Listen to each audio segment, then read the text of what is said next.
Fight fans was good. J Peso Boxing, another video today. I got Jermall Charlo versus Hugo Centeno Jr. for the interim WBC middleweight title. I don't want to spend too much time covering the fight per se because I don't see Centeno giving Charlo too much problems. I don't really see a lot to really analyze here. I think that Centeno and Charlo are on two totally different levels at this point in their careers. So with that being said, well, let me just put it out there. I see Charlo ending this fight early. I see him winning it by knockout, maybe 7th, 8th round knockout. I like Centeno. He has skills, but like I said, it's levels to this, and I don't believe their levels are exactly comparable. So, with that being the case, Charlo fights Centeno. Charlo beats Centeno. Where does Charlo go from here? Well, the answer is not in Triple G or Canelo. That's not the answer, unfortunately. I'm sure we wish it were. I wish it was, but it's not. The winner of Triple G, Canelo, in all likelihood, will go after Billy Joe Saunders to collect all those belts. So with that happening, after Charlo wins against Centeno, where does Charlo go? Since if the winner of Canelo Triple G wants Saunders, that takes Saunders completely off the table for him. So he's not going to win a title there. And, he'll have the interim title. And I believe him fighting for the interim WBC title is just a way to get Charlo a world title or a version of the world title, knowing that the rest of these world titles are going to be tied up for some time because, as I said, Saunders has the title. Triple G has the rest of the titles. And after this Canelo Triple G fight, I don't see the WBC ordering Triple G to fight Charlo. I would love that. I would love for the WBC to order Triple G however many days after, they do what they do. It's like, okay, now you have to have this contract signed. You got to fight Charlo. I would love that. They're not going to do that. So, in that first, Charlo's just, coming into the middleweight division. He wants to stay active. So he doesn't want to sit around waiting for these guys. So who does he fight in the meantime, between time? Realistically, I only see 2 fights for him realistically. The first fight being against Demetrius Andre. There's been some animosity between these guys for some time. Andre's been asking for a fight against these guys sometime. It can realistically happen. I don't see too many things, as far as politics, the landscape of the sport, promotional companies, networks. I don't see any of that keeping this fight from happening. So it can happen. The only issue with that fight is Demetrius Andre, in my opinion, probably has even less notoriety than a Jermall Charlo. So as far as the casual fans are concerned and bringing in the television numbers and all that, I don't know if that fight does that. It's just a fight that I'm sure both these guys want. Both these guys have won it for some time. I just don't know what it does, with the landscape of the sport. The second option, the much better option in my opinion, would be Daniel Jacobs. Daniel Jacobs came off a loss with Triple G in a good performance, whether he felt he won or lost. I think everybody that watched that fight can at least agree that it was a great performance by both fighters.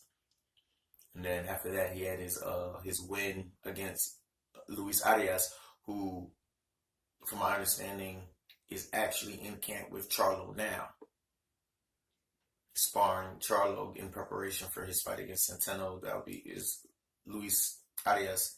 He's been sparring with Charlo. I'm sure there's been some conversations in that gym about what was it like in the ring with Jacobs, kind of power does he have, speed wise, whatever. just to get a gauge. I don't, Charlo's not one of those, oh, I'm going to avoid this guy, oh, he's too risky, I can make more money here. He's not one of those guys. He's going to take the fight that makes the most sense, that, does the most for his career. And as I said, I think that the Danny Jacobs fight, that is the only thing out there right now for him that can still keep his career moving forward and not just be a busy fight just to stay in the ring and keep from getting the ring rush. Sometimes you got to take those fights. You don't want to sit around waiting for one guy and a year goes by, 2 years, whatever the case may be, and you've been sitting down on the shelf waiting for this fight, for this guy to get right, or waiting for the money to get right. It's actually a tactic used by a lot of fighters. Like, okay, well, you don't have a lot of options, so you're gonna wait on me. But that's another that's another video entirely. We'll do that another day. But as for this one, we just talking about Jermall Charlo, and I would love, like I said, though, I see his options being Demetrius Andrade, Danny Jacobs, and Daniel Jacobs is the best option. I think that's the best option. Honestly think that's the best fight. Those are two big middleweights, that both carry speed, both carry power. It'll be a good one, and I'm not gonna go into the whole analytics of the fight because it's just a hypothetical thing. These guys aren't signed to do anything yet, but that's the fight I would love to see. But I would love to hear from you. That's where I see it going.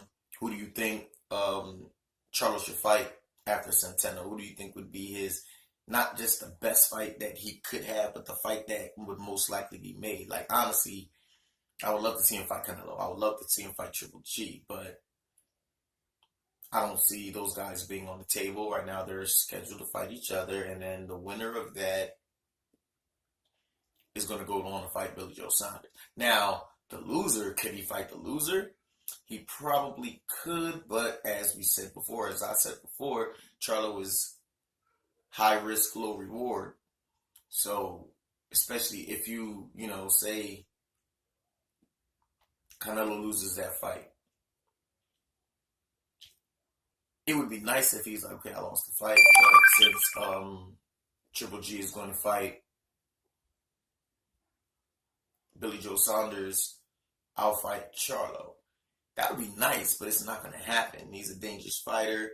He's coming off a loss. You don't want to come off a loss. Most fighters typically don't come off a loss and then fight the next toughest opponent they could possibly fight. Usually it's a confidence builder, it's a tune-up, whatever, just something to get your rhythm back, get your confidence back. You take two devastating losses in a row, it could really do something to your career. As far as your mentality-wise, just because you could take two losses, it doesn't end your career, but mentally it's hard to recover from losses, especially if they're like devastating knockout losses. So I don't see him getting the winner of Canelo Triple G. I don't see him getting the loser of Canelo Triple G. And so from there, the best possible fight for him to get would be, in my opinion, Danny Jacobs. I'm curious to know what you think. Let me know. Would you like to see him fight Demetrius Andrade over Daniel Jacobs? Would you like to see him fight somebody else, like maybe a Curtis Stevens or a Gary O'Sullivan or whoever? Let me know. Like, comment, hate, subscribe. Always subscribe. Do that. You can love it, you can hate it, comment, I don't really care. But make sure you subscribe. It's always appreciated, always welcome. And until my next video, I'm Jay Peso. This is Jay Peso Boxing. And I'm out. Deuces.